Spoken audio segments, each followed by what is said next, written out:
Hello, my beautiful friends. I am Laurel Bleadon-Maffei with Illuminating Souls, welcoming you to this episode of Sleepy Bedtime Blessings, a podcast designed to help you rest, relax, and fall asleep, all while deepening in your connection with your beautiful team of angels who love you so. If we're meeting for the first time, I am an angelic practitioner, a spiritual teacher, and an encourager of souls, and I do this through one-on-one angel sessions, soul mentoring, and a variety of classes designed to inspire your spirit. And you can learn more at my website, illuminatingsouls.com. But for now, the angels and I are here to help you fall asleep. And I want to say thank you so much for listening. It is truly a blessing to share this sanctuary with you. I think that space right before we go to sleep is a sweet and loving time. And it is also a wonderful opportunity to connect with the angels. And before we begin, I do have a small request to make. If you are enjoying this podcast, I would love to hear from you. I'd love to know how it's working for you. I'd love your input about which episodes are your favorite. And I would also so appreciate it if you would consider leaving a review on iTunes. It does make a difference, and for those of you who have already left reviews, thank you so much. Your messages touch my heart, and thank you. So back to the wonderful world of sleep podcasts. They are one of my tried and true methods of self-care. As most of you know, I listen to a sleep podcast almost every night. Sometimes I listen to this one, so I do listen to my own podcast as a sleep tool, and it works for me. I will also say that right now I am listening to The Sleepy Bookshelf, and they're reading Little Women, which I love that book. And it's so funny, I can't get through an episode, so I know what happens in the story, but I haven't been able to listen consciously to the episodes that I'm on all the way through yet, so I play them over 2 or 3 nights. And that's a good thing that I can't remember them. That means it's doing its job. And it might sound a little bit odd to be creating an hour-long broadcast that my hope is you won't be awake to hear. You know, so often when people create podcasts, they really hope you listen and pay attention. And for me, my hope is you can't quite remember what we've been talking about by the time you get to the morning. Now, that said, I do know that some of you listen during the daytime, and you do enjoy listening awake to the episodes. And if that is what brings you joy, it is my blessing to share your waking time with you as well. So however you are guided to use this broadcast, you have my love and my gratitude for this opportunity to spend time with you. As I record this episode, I will say I am feeling this big, bright energy. It's the middle of the day, And usually I record these episodes early in the morning before most of the world wakes up because I love the quiet softness of the energy then. But the last few mornings have been busy, and so I decided to just make time right now. I just came back from a trip into the outside world. I drove up to Napa. For those of you who might be curious about where I live in the San Francisco Bay Area in a town called Vallejo, which is about 20 miles north of Berkeley and 20 miles south of Napa. And our Trader Joe's and Whole Foods are together up in Napa. And so usually once a week, I drive up there, and it's a lovely drive. And I don't know, it makes me happy. It's weird. I love grocery shopping because I love food, right? I don't know how many of you enjoy going to your local stores, but I enjoy my outings when I have to go shopping, and I have a whole routine, a rhythm to what I do. And I just got back, and I'm underneath the blanket fort.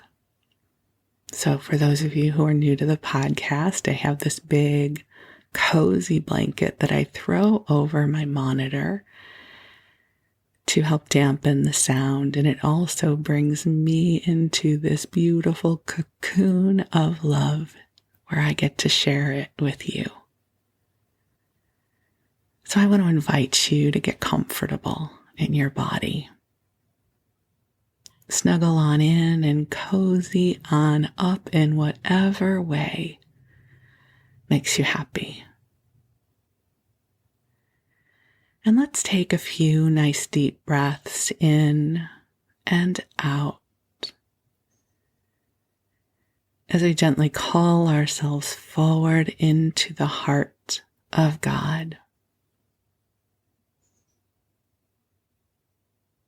And as we do, I'm going to navigate back to this big, beautiful energy I have been feeling today, and especially right now. This energy feels like a sweet invitation. It feels filled with potential. And the best reflection I can bring to you is it feels like it is an invitation to blossom open. And in this concept, there's nothing you have to do. The blossoming is already happening. You know, a flower doesn't have to imagine and get ready to blossom. It is in its nature to use its life force to blossom open. And I believe the same is true for us. So this energy that I'm feeling feels like the invitation to blossom. And in this moment, you need not know what you are blossoming open to. Perhaps you do know, but if you don't, it's okay, because your soul, your greater spirit, God, and the angels know. So I affirm that while we are together here in this beautiful sanctuary of light, that you are blossoming open to dreams of your heart, dreams you may not even know that you are carrying. I think some of the best dreams come as a surprise sometimes. Some of the best dreams are dreams God asks of us. They show up in our consciousness one day, and they might feel a little audacious, a little left of center. Like me? Wait, you mean me? The angels say, yes, we mean you. You know, we are ever evolving beings. We are always shifting. We are growing.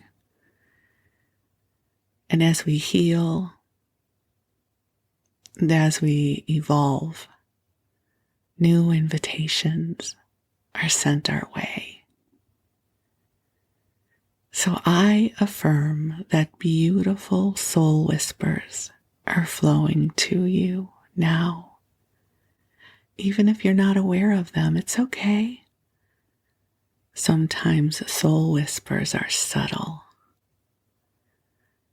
and we don't know them right away, but they show up as wandering, rambling thoughts. And for me, they often come in the shower or when I'm first waking up. And my consciousness is just rambling all over the place. And all of a sudden something drops in like, hey, you know what you should do? Usually says, you know what I should do? I should reach out to. And then a friend's name drops in. And I'll think, I haven't talked to them in a long time. That's often how a soul whisper shows up for me. And I have some lovely soul whispers that are percolating. I'm not ready to share them yet, but I definitely feel the energy of the blossoming happening. I am ready to embrace an even brighter expression of my life force.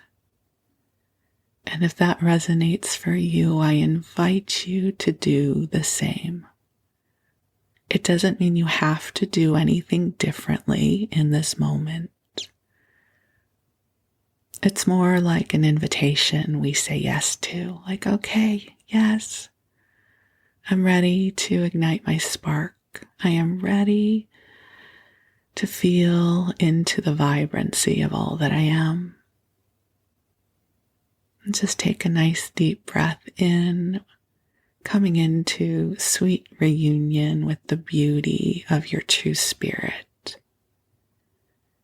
That you are as beautiful as a sunrise. You are as magical as a rainbow. And there are opportunities that are blossoming open within you and for you that will bring you so much joy. And the angels are here to help you connect. So while you get comfortable and cozy, I'm going to invite the angels in to join us, even though they are already here. So beautiful angels on high, I invite you to join us here. And I ask that you imbue this broadcast with waves of love in service to each of our beloveds that are hearing this broadcast. And angels, I ask that you clear any old, outmoded, limiting beliefs that no longer serve. I ask that you bring to us miracles and blessings and joy and goodness. And dear ones, just take a deep breath in and visualize, imagine, allow it to be so. That the angels are filling the space you are in with a beautiful, soft, pink light that is filled with love for you. This light is healing. It is inspiring. It is here to help you remember who you are as a beloved of this universe.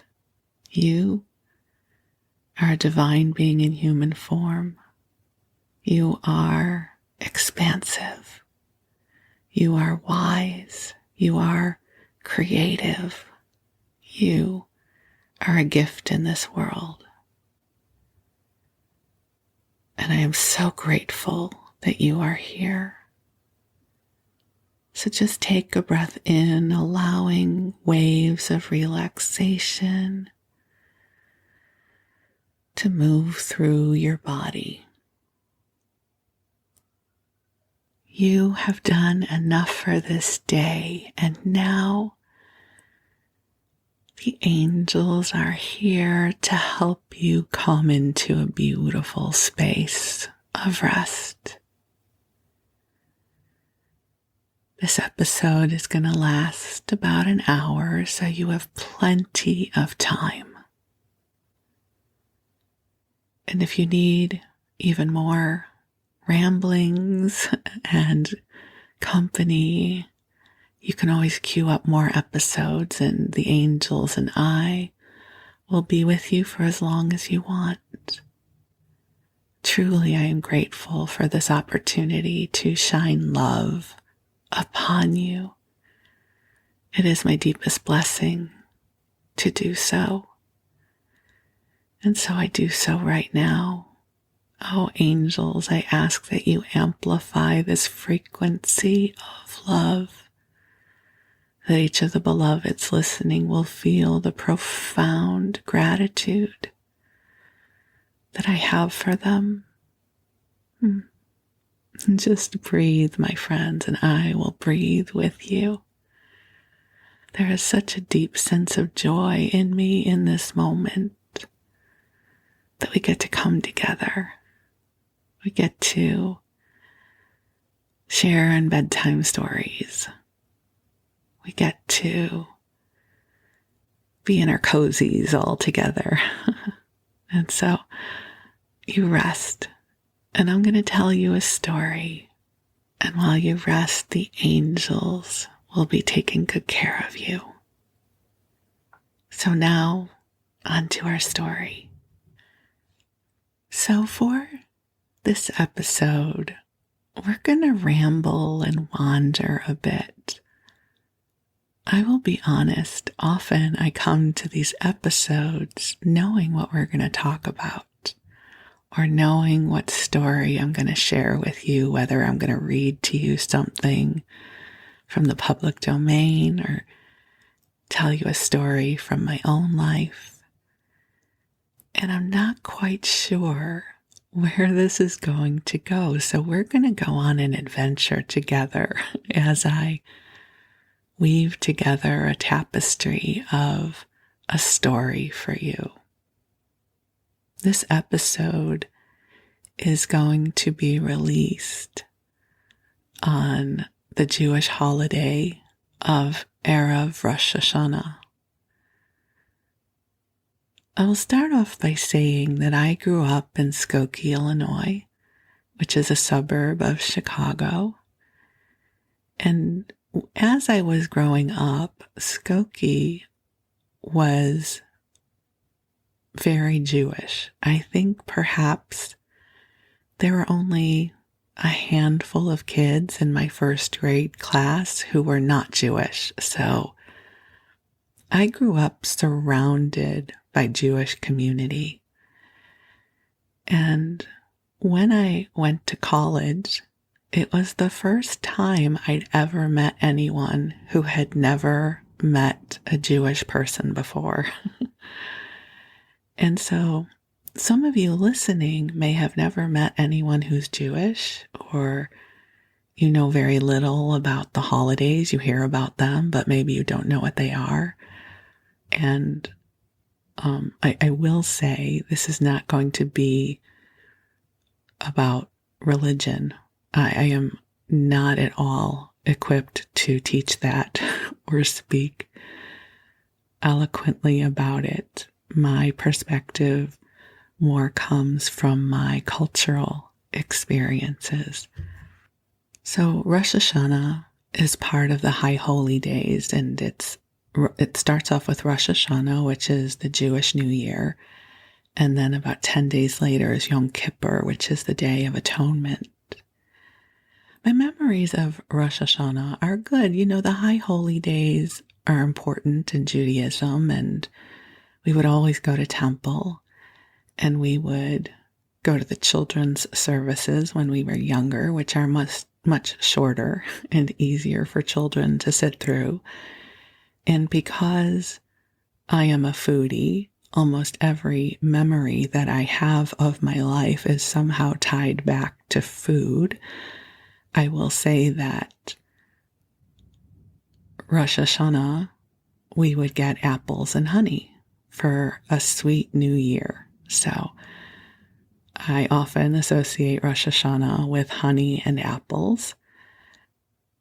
Erev Rosh Hashanah is the night before Rosh Hashanah begins. Erev means eve, so Erev Rosh Hashanah. And typically in our home, we always had a special meal for Erev Rosh Hashanah before we went to temple. And usually our meal would involve kugel. If you're a loyal listener, you will know of my love of all things kugel, which is a Jewish casserole, and ours was always a sweet noodle kugel. And there usually would be brisket, which was usually made with some Lipton onion soup mix.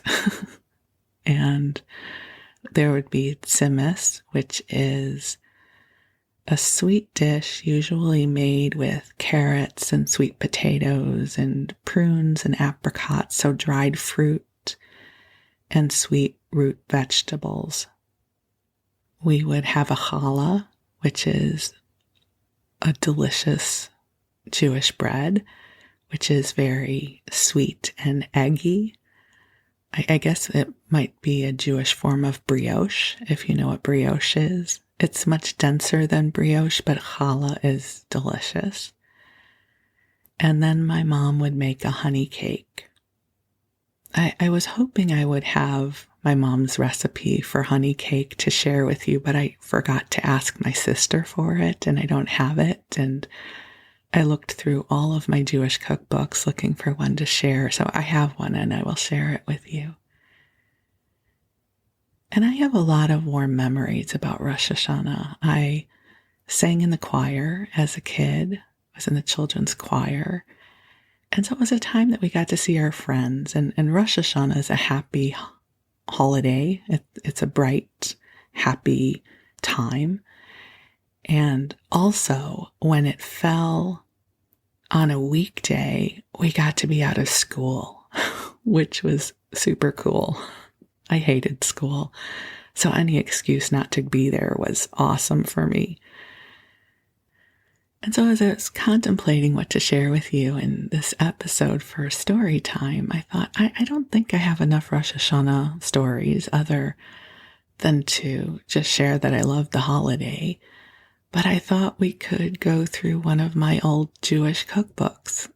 I have a really good one to share with you.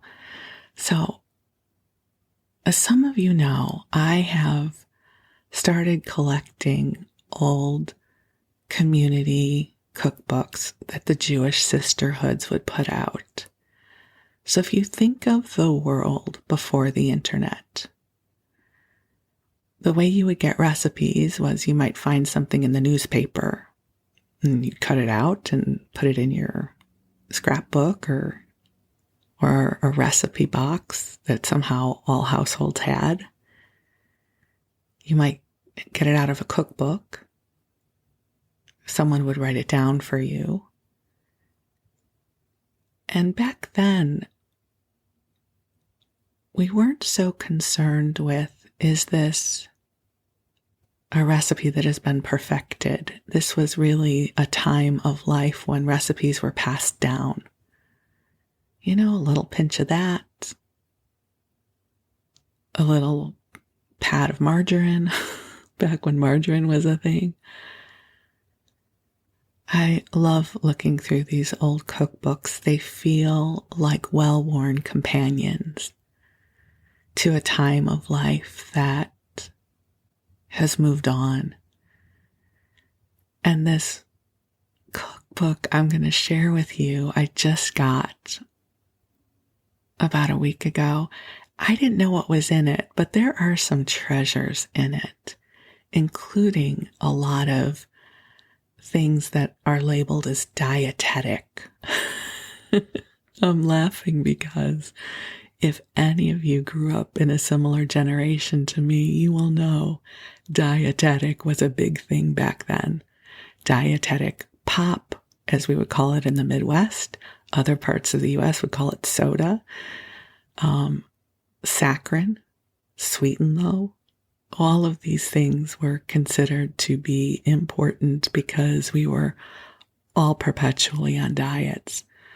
So this book we're going to be reading from is called The Feast Upon Cookbook.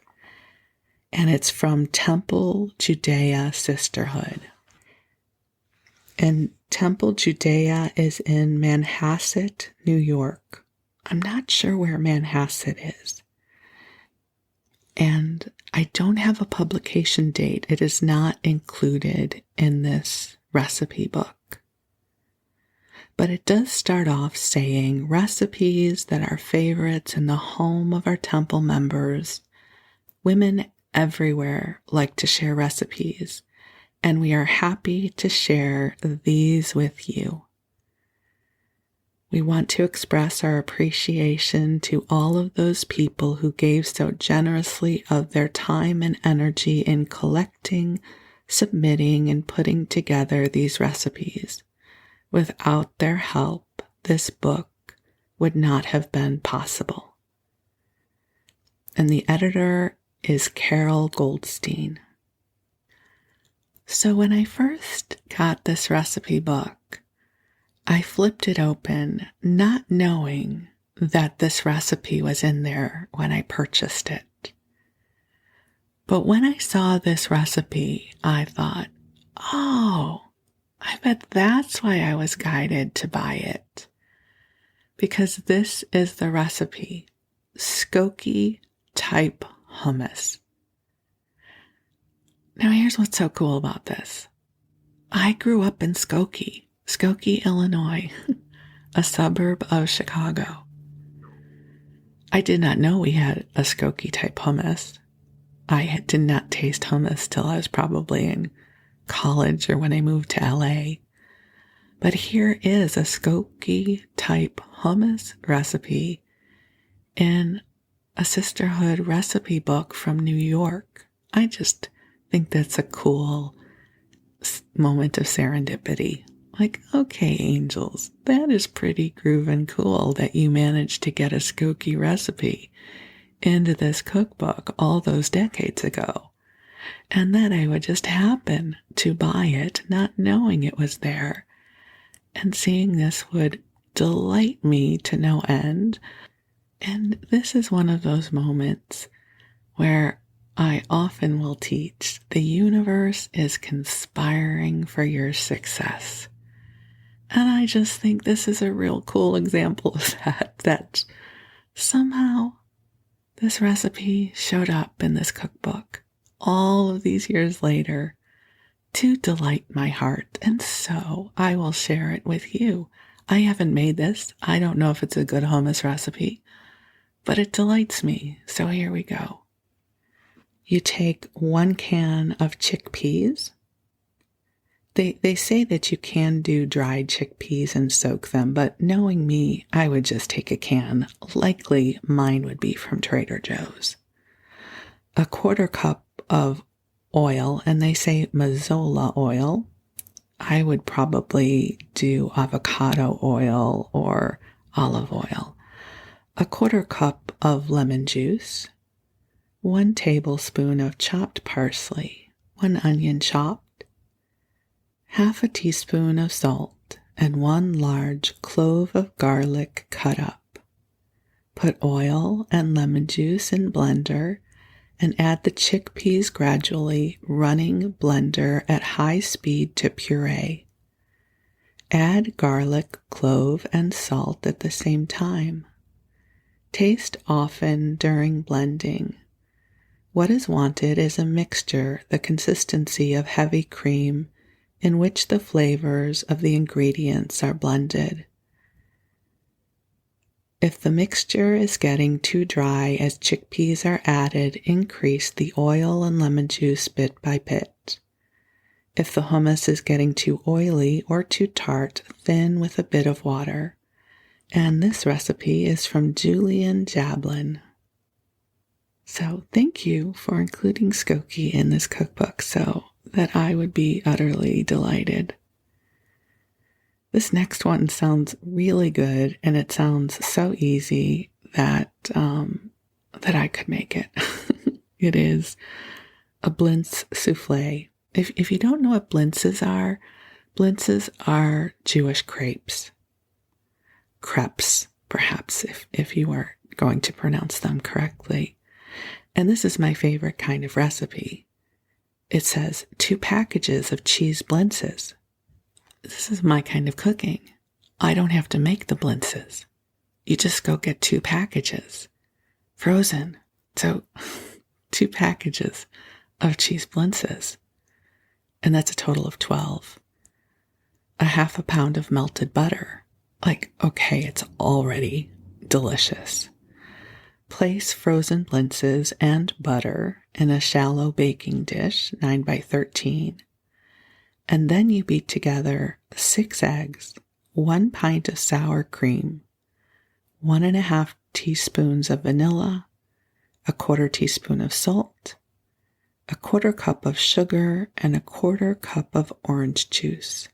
You mix that all together, and you pour over the frozen blintzes and bake at 350 for 45 minutes.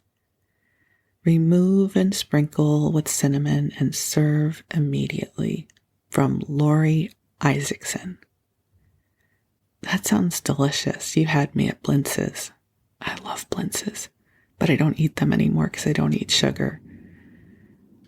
But I just like talking about them. So, the blintz souffle.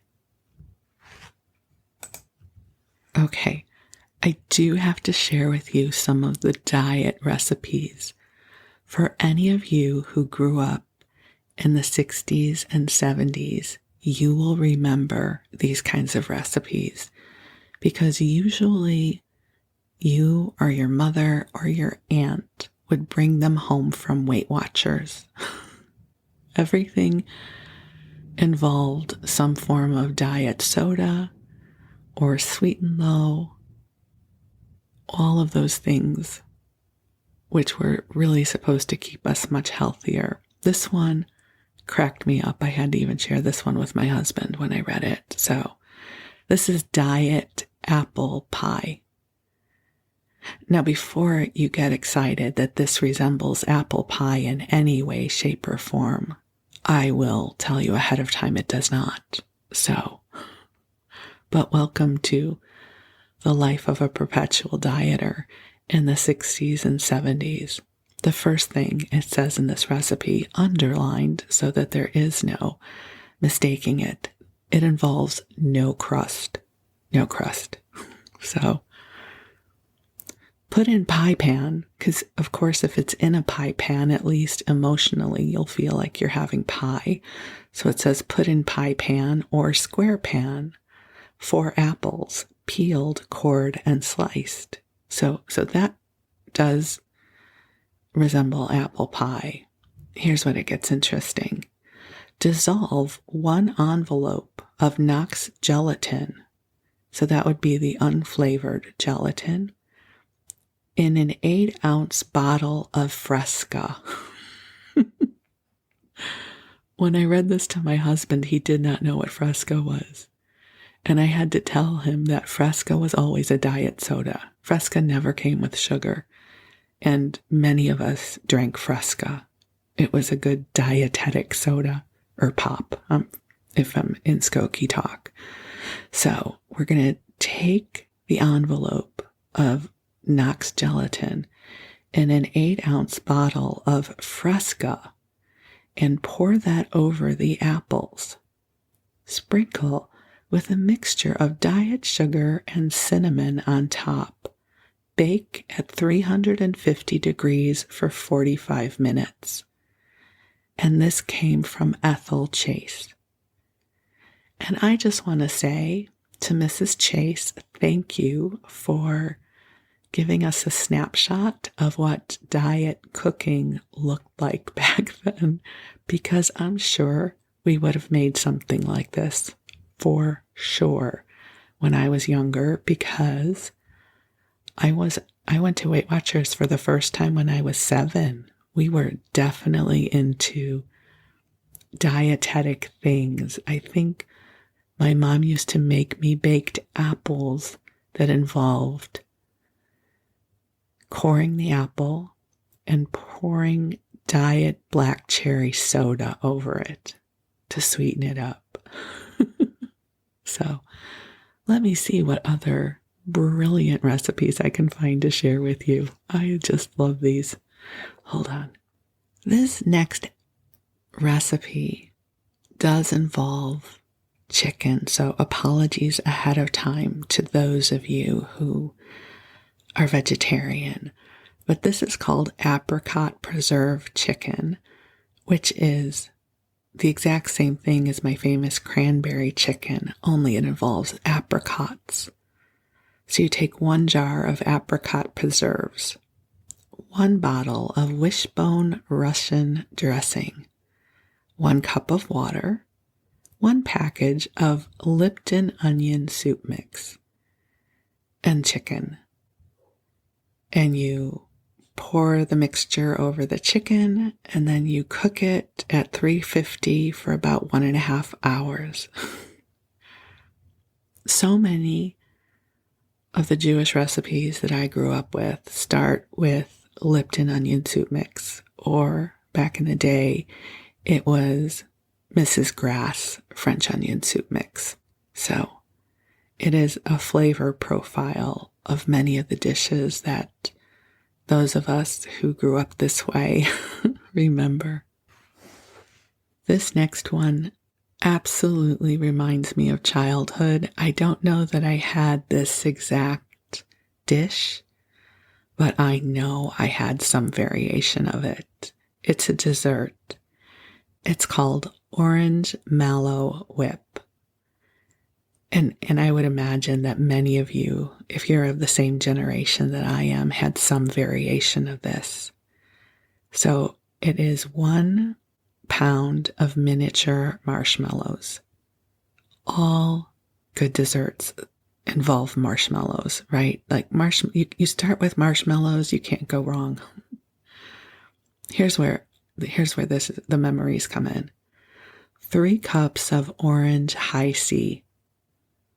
How many of you remember the cans of high C? And you would have to open them. You'd have to have 2 holes, 1 on either side, so that you could pour it out. I remember birthdays in grammar school. There would be cans of high C and cupcakes and Tootsie Rolls. So we're already off to a rocking start.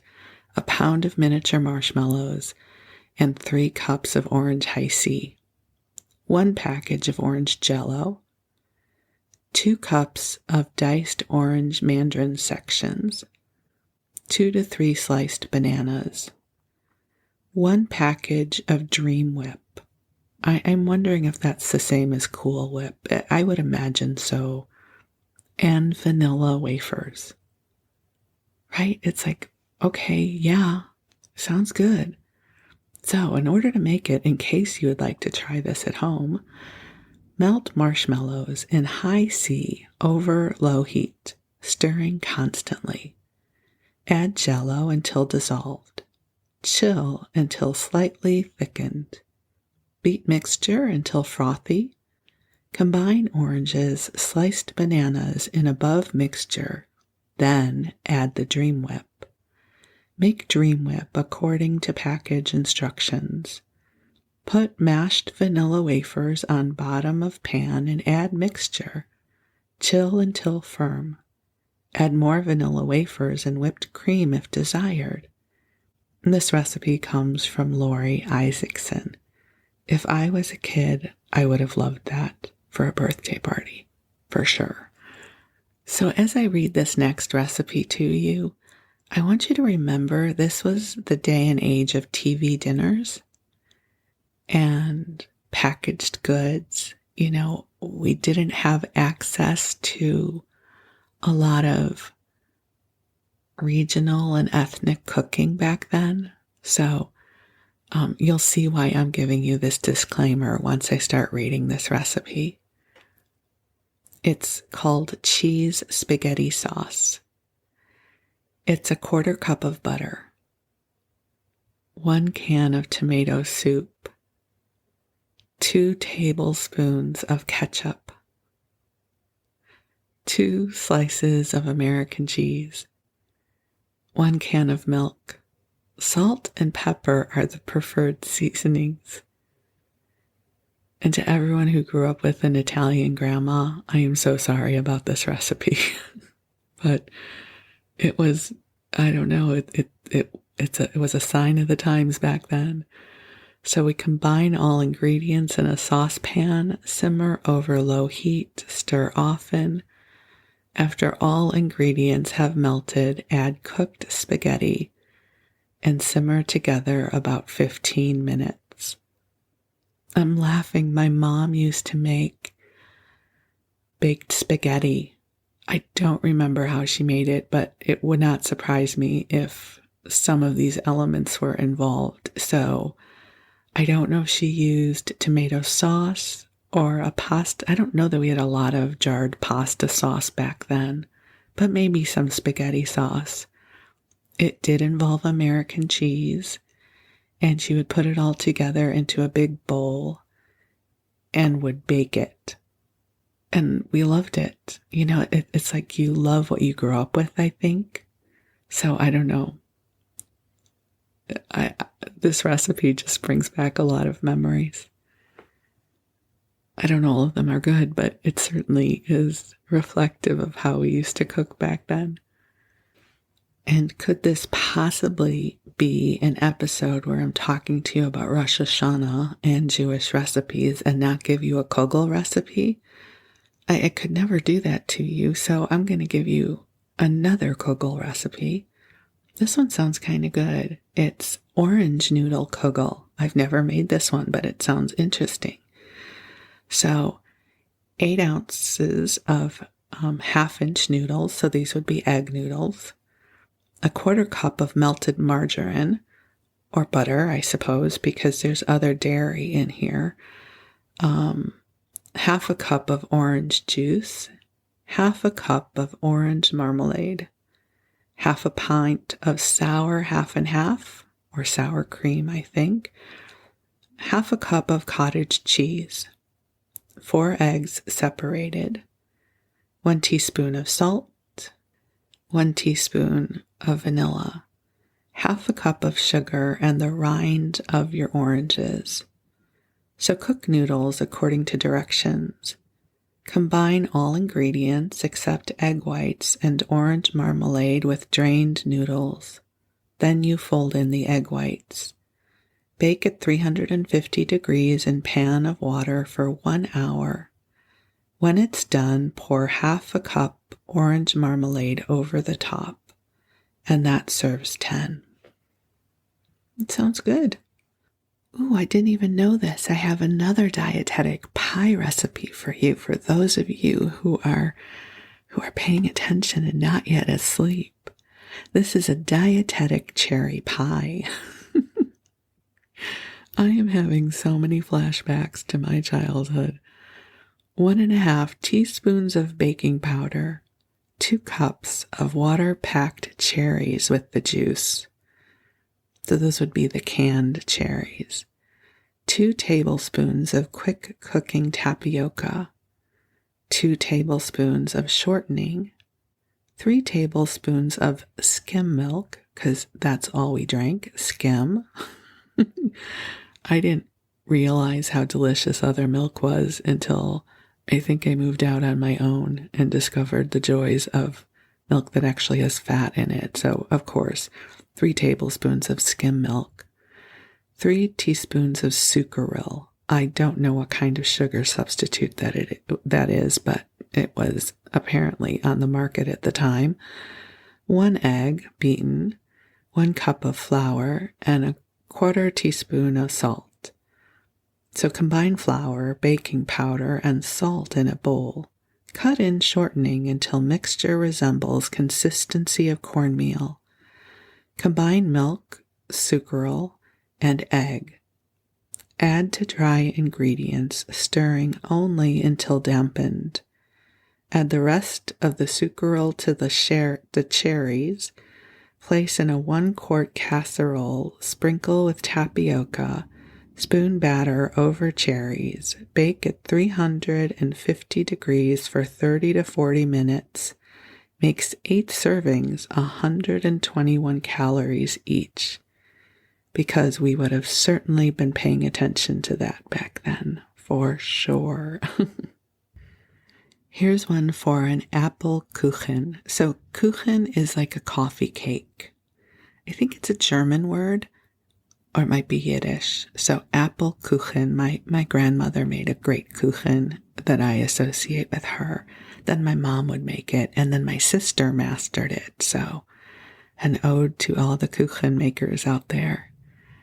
It's a 1/4 cup of margarine. You know, I want to give you a little, so what I was going to say about margarine doesn't apply here. Back in the late 60s and early 70s, there was this concerted effort to market margarine as much healthier than butter. For people who kept kosher, the good thing about margarine was it was not dairy. So for people who keep dairy and meat separate, you could use margarine in a recipe and you could still have it with meat. We didn't keep kosher in this way, so it didn't really matter. And I was going to muse that perhaps that's why they're using margarine in this kuchen recipe, but I see that they have milk in it, so that threw that musing out the window. So that's where I was going. So never mind. But here we go. So 1/2 cup of margarine, 1 3/4 cups of sugar. That's a lot of sugar. Reserve 1/4 for the top. 3 cups of sliced apples, preferably greening. 2 teaspoons of baking powder. 1 teaspoon cinnamon. 2 eggs beaten, 1 teaspoon vanilla, 3 cups flour, 1 teaspoon salt, and 1 cup of milk. Cream margarine and 1 1/2 cups of sugar. Blend in eggs and vanilla. Sift flour, baking powder, and salt. Add alternately with milk. Pour batter into well-greased pan, approximately 13 by 9. Arrange apple slices on top and sprinkle with remaining 1/4 cup of sugar and cinnamon combined. Bake for 45 minutes or until lightly browned in 375-degree oven. Another favorite treat is Mandelbrot. I think I've shared a Mandelbrot recipe with you before. It's like Jewish biscotti. It's the best way to describe it. And we would also call it mandel bread. But the reason I want to read this one to you is it says Phil, P-H-Y-L, Phil's Mandelbrot. My mom's name was Phyllis, and this is not her recipe, but again, it feels like a sweet hello from heaven. So I'm going to share it with you. 1 cup of sugar, 1 cup shortening, 3 eggs, 1 teaspoon of vanilla, 2 cups of flour, 1/4 teaspoon of baking powder. I'm sorry, hold on, especially if you're writing this down, 1/2 teaspoon of baking powder, 1/4 teaspoon of salt, 1 cup of chopped pecans and cinnamon sugar. It sounds like my mom's recipe. It wouldn't be her. I mean, it could be, a similar recipe, but I'm just saying this, my mom did not submit to this book. Preheat oven to 350 degrees, cream sugar and shortening. Add eggs one at a time. Add vanilla, beat well. Add flour, baking powder, salt, and nuts. Spread 4 2-inch logs across the length of cookie sheets. You will use 2 cookie sheets. Sprinkle with cinnamon sugar. Bake for 20 minutes. Take from the oven. Slice logs into 1/2-inch pieces. Separate and put back in oven to toast. Watch that they do not burn. Approximately 15 minutes. And Phyllis Golden submitted this recipe. I love Mandelbrot. I haven't had it in a long time. Again, I don't eat sugar, but just hearing the recipe makes me happy. And then I thought, to sing us home, as it were, I would share with you a honey cake recipe. I don't have my mom's recipe. I forgot to get it from my sister. So I looked through all of my cookbooks looking for a honey cake recipe, because typically that's what we would have for Rosh Hashanah, because honey and apples are very symbolic for this holiday, so that you are energizing a sweet new year. And I didn't find one in the cookbook I was just reading to you from, so I did find one in another recipe book called 500 Years in the Kitchen from Temple Emmanuel in Dallas, and it was published in 1965. And this is their honey cake recipe. And a lot of the honey cake recipes are similar to this. And I was surprised because they all seem to involve coffee. And I don't recall honey cake being made with coffee, but almost every recipe I found as I was looking through the different recipe books today involve coffee. So here we go. Honey cake. 3 eggs. 1 cup of sugar. 1 cup of honey. 3½ cups of flour. 1 teaspoon baking powder. 1 teaspoon baking soda. 1 teaspoon of salt. 1 teaspoon vanilla, 1 cup strong black coffee, 1 cup of salad oil, 1 teaspoon of nutmeg, 3 teaspoons of cinnamon, and 1 cup of nuts chopped. Beat eggs and add sugar. Beat again. Add honey. Add salad oil. Add sifted dry ingredients, which is flour, baking powder, baking soda, salt, and spices, alternately with coffee and vanilla mixture. Beat at a low speed as necessary. Put mixture into 2 8-inch square pans. Sprinkle chopped nuts on top and bake at 325 degrees for approximately 45 minutes. And this recipe is from Mrs. S.E. Ziegler, and then in parens it says that her name is Florence. My mom used to make her honey cake in loaf pans, and I seem to recall she would always make several of them because, in our house we ate this stuff like crazy. When there was a holiday, my mom had to make extras of everything because we would eat it for breakfast or a snack. So usually for Rosh Hashanah, it involved a kugel and challah and honey cake, all delicious foods. And so here we are. When I started this part of the episode, I wasn't really sure where we would go. I thought maybe I'll read you recipes and maybe I'll tell you stories, and we wound up doing a little bit of everything, right? These recipes delight me, if you can't tell. They are such a snapshot of my childhood. All the dietetic recipes, the things that involve onion soup mix or salad dressing. It's how I grew up. And I just love the women who would submit these recipes. And then you'd have the committee that would put them together, probably would be typing these out on their typewriters for some of them to get them printed. And then they would sell them as a fundraiser for the sisterhood.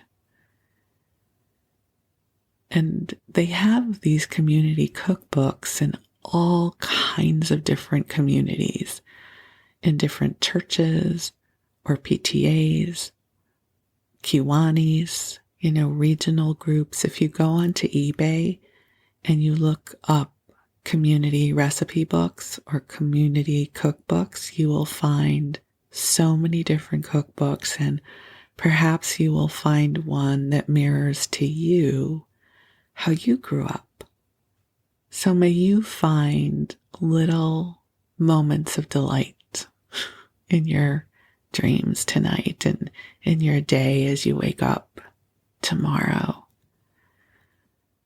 I love that something so small can bring such big delight. Like when I opened that cookbook and there was the Skokie hummus. Like, what is a Skokie hummus recipe doing in a sisterhood recipe book from New York?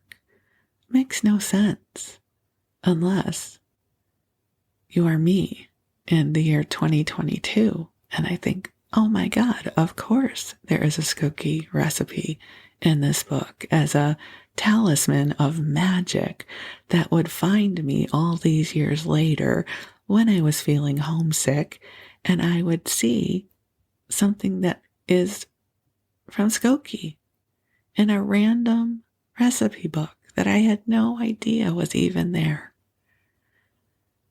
I love magic. I love when the angels swing it out of the park like that. And it's like, that is so cool that just happened. So I share my joy and my wonder and my love with you, dear ones. I send you blessings of light. I send you wishes of magic. I send you the reminder that you are precious in this universe, and I am so deeply grateful for the gift of you. And if you happen to be listening on Erev Rosh Hashanah or Rosh Hashanah, I wish you Happy New Year. Good Yom, Shana Tova. And for any of you who speak Hebrew, I say Laila Tov. That means good night, just so you know. Laila is night and Tov is good. So Laila Tov, my dear friends. I love you, and we'll talk soon. Thank you.